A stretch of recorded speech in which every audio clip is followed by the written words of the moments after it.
J'observe la nature, la lumière extérieure, les oiseaux, le bruit des oiseaux, ce qui se passe. J'observe le temps qui passe. J'observe. Est-ce que dans ma création, il y a quelque chose de simple, de brut, une économie de moyens, finalement.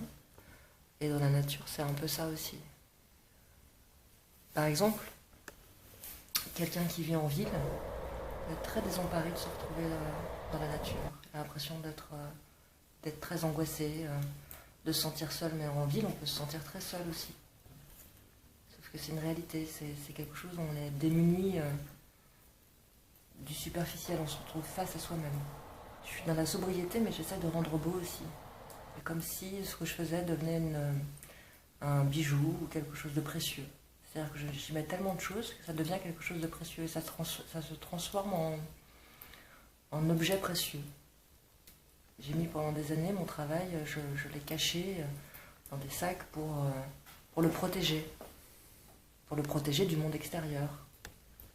Comme si c'était encore plus précieux que précieux. Je ne sais pas si je suis dans un hors-temps ou complètement dans le temps.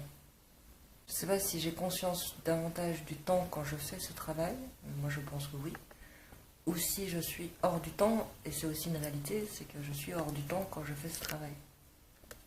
Hors d'une réalité, hors du temps réel. Mais qu'est-ce que c'est que le temps réel? Il y a un double regard.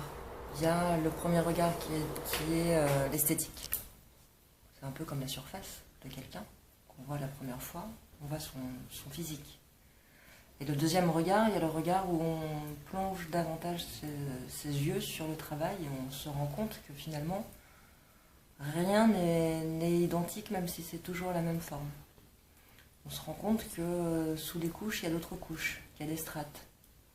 On se rend compte qu'avec du plat, on peut faire du volume, qu'il y a des profondeurs, c'est comme une cartographie, qu'il y a un monde dans un monde.